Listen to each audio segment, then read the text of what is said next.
Hello and welcome to Sportspage. I'm Brad Hadank. In this program, I will sit down with various University of Central Missouri athletes, coaches, and supporting staff. These individuals help make Mules and Jenny's athletics a success. Today, UCM's distance team joins the show. This is Sportspage.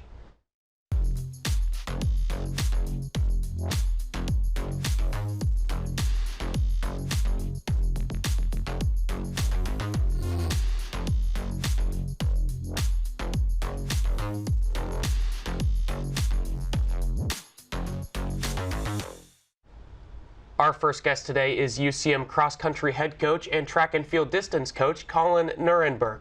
Coach Nurenberg is the 7th cross-country head coach and has led the distance runners at UCM to great results this season. Coach Nurenberg, welcome to Sportspage. Happy to be here. Thank you. So first off, could you just take me through some initial thoughts of the track distance season up to this point? Yeah. It kind of goes by in a blur. Our season seems like you're always just moving on to the next thing, from cross country to indoor to outdoor. So, up to this point, been really happy with the results that we've gotten. Our group had 3 different podium performances at indoor and already started outdoor with a number of provisional marks and personal bests. So, still got some work left to do these last few weeks, but so far so good. Can you take our audience through, when you say provisional mark, what do you mean by that? Yep, so the way Division II works for national qualifying is there's a time standard you have to hit to be eligible to qualify. That's based on kind of what it took to be top 50 in the country the last 4 years, and it's a rolling average of that. So to be eligible to qualify for nationals, you have to hit like a minimum standard to be on the list. You talked about going from outdoor season or cross-country season to indoor season to outdoor season. How do you make it through such a long year? That's all year long. Yeah, well, it's kind of make it up as you go a little bit. Always got to be adjusting for when those highs and lows come with fatigue levels, or when we can push a little bit harder, but try to make a relatively big break into the schedule after cross-country season for the people that compete all the way through. Even though most of the track season starts competing in December, we don't really start doing much until January or like mid-January typically. And then indoor to outdoor, taking a really small break there too. So really trying to manage those fatigue levels. But I will say, get to this time of year and a lot of trying to get to the finish line, little aches and pains, little just mentally ready for a reset. But fortunately, the adrenaline of race day and the excitement of conference meets and things kind of help block that out when we get there. What does rest look like throughout the season to keep your team ready to go? Yeah, rest can be literally just completely off.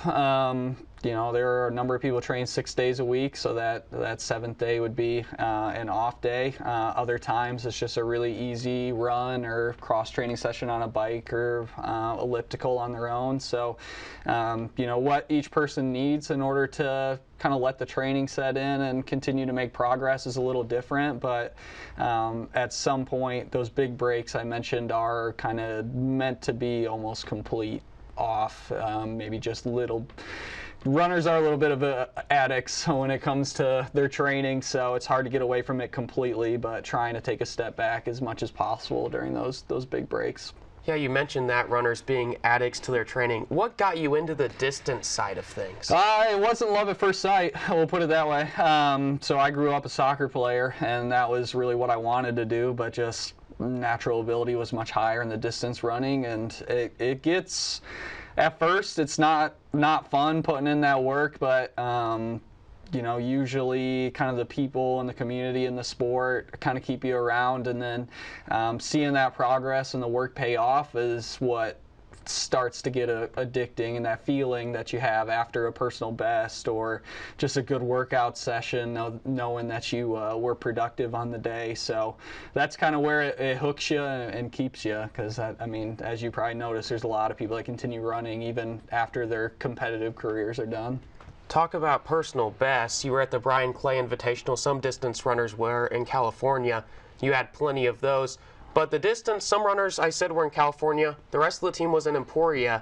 How did that work out? Yeah, so we're fortunate here. We have a pretty big coaching staff for track and field. We have 4 full-time coaches between all the event groups and a couple other assistants. So I took the small handful of runners out to California, and then the entire rest of the track team went to Emporia. So did my best to coach from afar for the distance runners that were competing there. At this point of the year, they kind of know the usual routines and how to do their warm-ups and when to get ready and things like that. So, you know, it always makes a small benefit having me around, but at the end of the day, they can handle themselves if they need to. And I talked about some of those performances in California. Cooper Palmer ran a provisional mark and personal best time. Could you talk a little bit about him and his performances this season? Yeah, he's somebody who, whenever he steps on the line, you know, we're going to get a good effort and something positive on the day. So going into the meet, wasn't smooth sailing with coming back from some sickness and dealing with a little Achilles issue. So but it's at the very first meet outdoor was when I was most worried, and he still ran a personal best of 14:09 in the 5K. So with the minimal amount of training we had going into Brian Clay, I still didn't have any reason to believe it wasn't going to be a pretty good performance. So it is a beast going up to that long of a race, especially with not as much training under their belt. But if anybody can do it, he can do it, and sure enough. And also at the Brian Clay in California, Marianna Bizon recently broke a school record at that event. Mm-hmm. That was in the 1,500-meter run. She ran it in 4 minutes and 28.60 seconds. That school record had stood since 1986. Could you talk about that sort of performance? Yeah, that's pretty cool. You know, awesome to see that big breakthrough.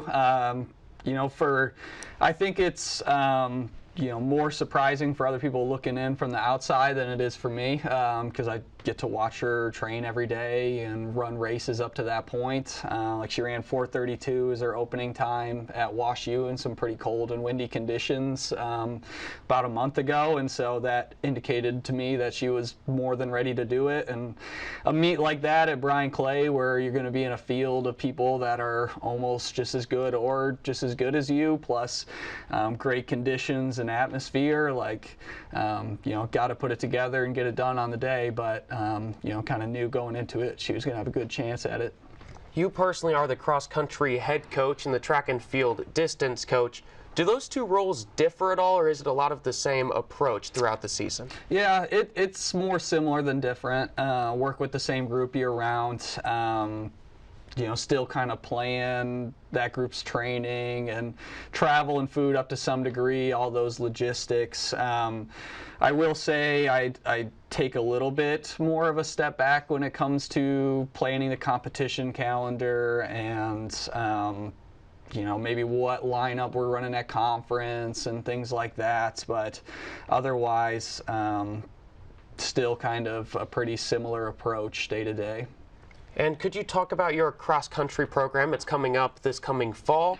Is there a lot to look forward to? Could you talk about that sort of thing? Yep. So both sides have a lot to be excited about. So we return pretty large groups of contributors from last year's regional meet on both sides, and then have really good classes coming in, both men and women, that'll make immediate impacts. So whether that, to some degree, no matter what, will probably pay off right away, but whether you know, it'll take us to those big goals of being national qualifiers and at the top of the conference, etc., might have to be a little patient, but some of the signs and indicators are going to be there, and will be cool to see the progress. Yeah, can you talk about the remainder of the season? Because you're right in the middle of outdoor track and field season. Could you talk a little bit about what there is to look forward to the finish line, as you said earlier? Yep. So outdoor's a weird one because conference is not technically the end of the regular season. There's still one more week of being able to chase national qualifying marks and things like that. So this week, tomorrow, we're going to a really good meet at University of Arkansas. The group that just raced to California last week will kind of reset and get ready for conference, but the people that didn't get those kind of national level competition opportunities are going to get it tomorrow. So that's going to be really exciting to see what they can do.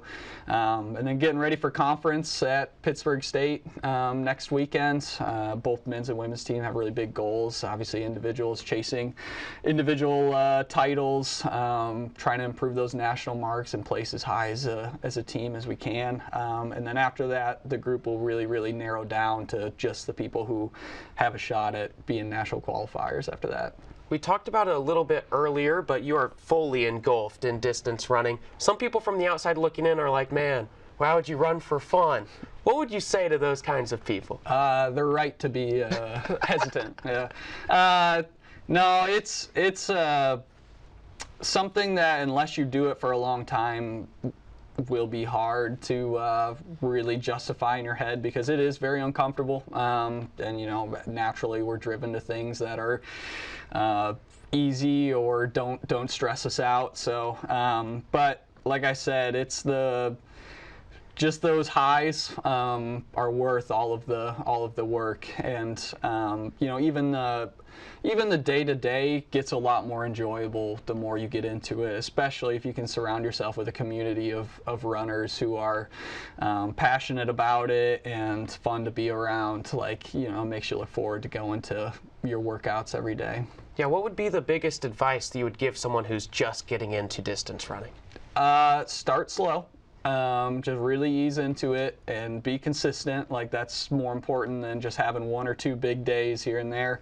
And then finally, find that community or find that training partner or somebody that'll hold you accountable and that you enjoy being around and can make the work a little bit lighter. Looking at you as a coach, in terms of credentials, you hold certifications as a technical and endurance specialist from the U.S. Track and Cross Country Coaches Association. Mm-hmm. Could you talk about how you obtain that, what that means? Yeah, so those are the governing bodies of our sport. And basically what those certificates mean is one of them was the intro level, understanding the basics of a lot of the events in track and field. And then the endurance specialist was getting more into the events I work with specifically. I was fortunate enough for the endurance one where I received an award that allowed me to take it for free, which usually it's multiple hundreds of dollars, but it just dives into the depths of programming and the benefits of different workouts and how to tailor different training to different athletes and things like that. So it was basically a week-long session. Unfortunately, it was during COVID, so a lot of it was online, but it was still really cool to work with other coaches and learn from some of the best in the sport. And while we have just a few more moments, if there's someone who doesn't know much about this distance program as a whole, what would you want them to know? Just what a great group of individuals it is. You always see all this stuff on the TV about famous sports stars getting in trouble or doing this or that where they're not great role models to kind of look up to, and you hear that don't meet your heroes. You would want to meet these people. They're fun to be around. They handle themselves well both in practice and meets and outside of it, and they just make my job a lot of fun. Well, Coach Nurenberg, thank you for the time today. Thank you. We will take a break. When we come back, 2 UCM distance runners will join us right after this. Welcome back to Sportspage. In this next segment, we are joined by UCM distance runners Cooper Palmer and Marianna Bizon. Cooper is a senior and Marianna is a freshman here at UCM. Cooper and Marianna, welcome to Sportspage. Good morning. So Marianna, I want to start with you. Recently you broke a school record in the 1,500 meter run, time of 4 minutes and 28.60 seconds. School record had been held since 1986. What was working for you that day? I feel like everything were working. The conditions were pretty good. It wasn't windy, the temperature was amazing. Everything when it comes to weather was great because it was in California. But also being participating in such a big meet, it just hypes you up. So I felt really good. I knew I can do it, and the atmosphere was amazing. So running in that meet, I just knew I can do it, and this is the perfect place to do it. How cool was it to break a school record as a freshman here at UCM? It was pretty cool. I I can say I cried after. It was my biggest goal for this year, I can say. So doing that, just like it felt amazing. And Cooper, at the same Brian Clay Invitational, you ran a provisional mark and personal best time of 29 minutes, 49.06 seconds in the men's 10,000 meter run. Could you take me through that tournament for you, that meet? Yeah, so as Mary was saying, it's a really, really exciting, really awesome meet. So that always goes a long way. They have all these fancy things set up. They have pace lights. They have people there to make sure everything goes really well. So it was really fun. It was really hard. I was looking for a little more out of the day, but I'll always take a PR. PR is always exciting, and cool to hit a provisional mark as well. For those who may not know, what is a pace light? So a pace light is basically, it's like a string of like these connected lights that run all the way around the 400-meter track, and they basically will light them up along with you as you run, kind of to give you an idea of like what pace you're going. So the lights will change at a certain speed, so kind of you can get an idea. Yeah, so for both of you, Mary, first, what got you into distance running especially? I've been running since I was a kid. My mom was a runner, so she kind of introduced that for me. And then at some point in high school, I decided that maybe it is a good time to give it a try on more competitive side. And I've never been much of a sprinter. I've always wanted to do like longer runs and more distance, so that's why distance. And Cooper, why distance for you? Well, so both my parents actually ran here at UCM, and then both my siblings ran. My brother also ran here, so it was kind of just in the cards for me.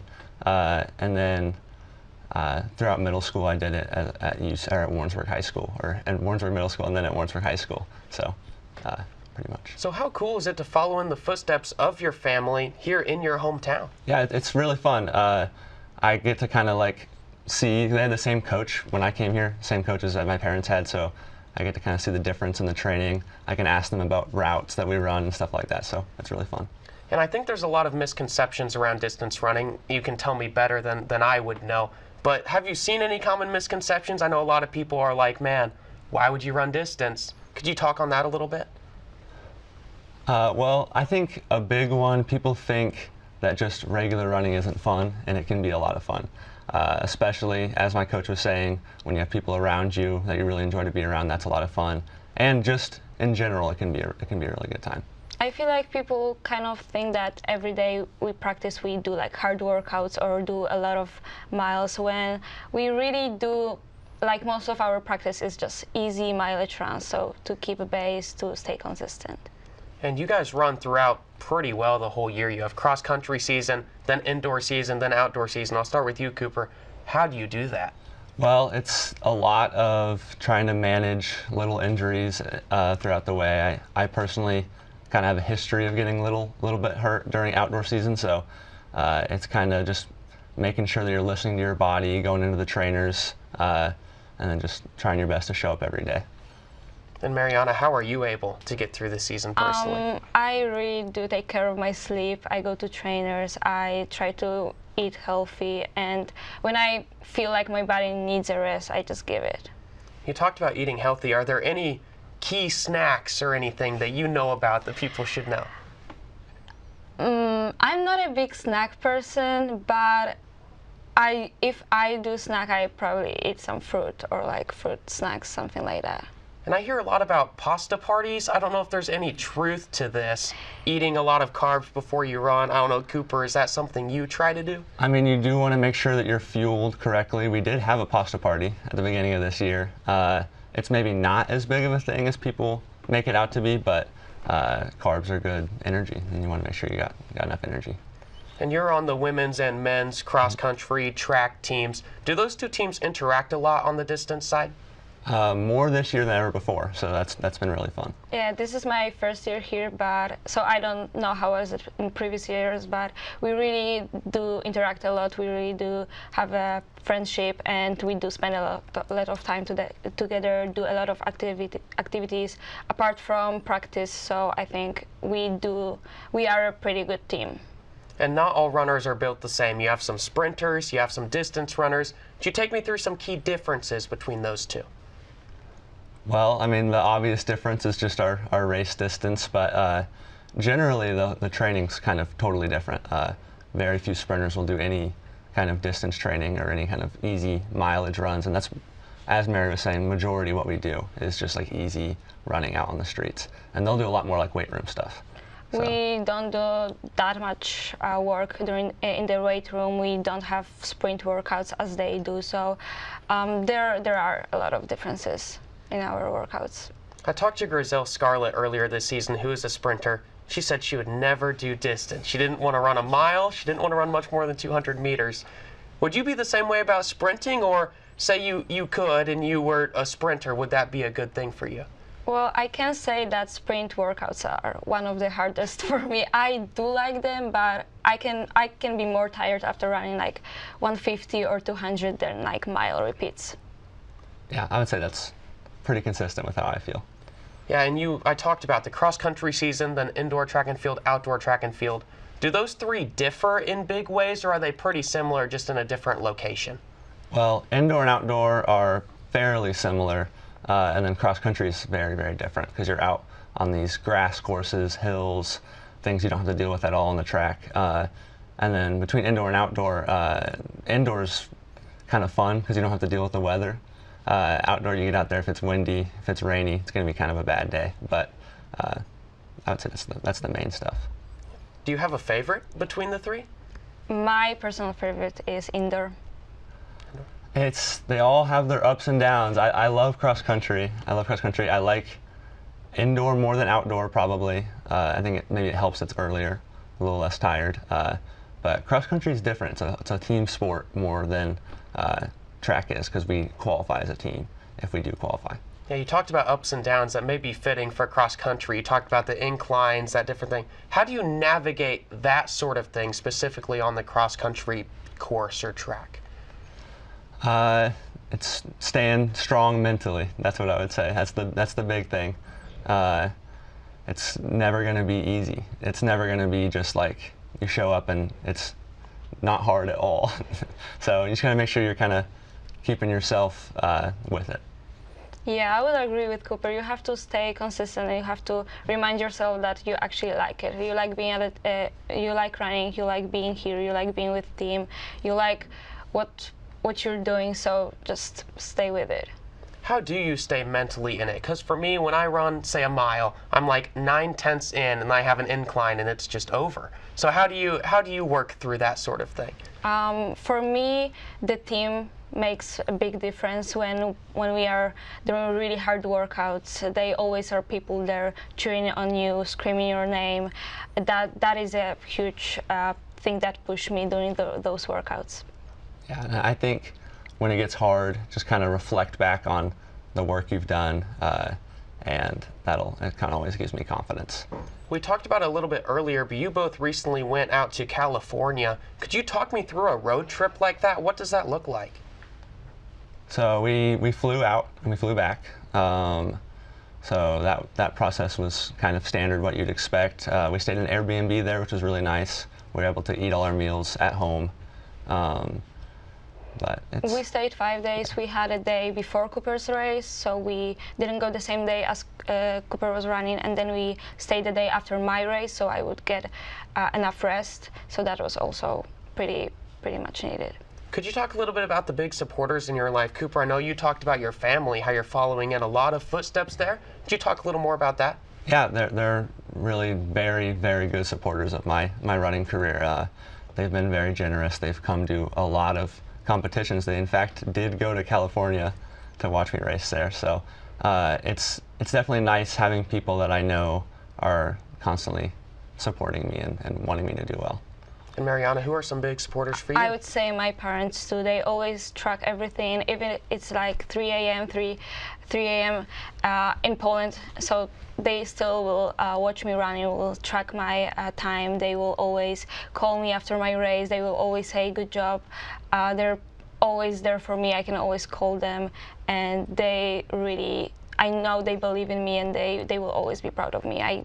they are my biggest supporters. And I want to ask both of you, I'll start with you, Cooper. Is there something that you would really want someone to know about UCM's distance team if they don't know much about the program? Yeah, kind of to fall back on what my coach had mentioned, it's just a great group. It's a really, really fun group of individuals, both on the men and women's side.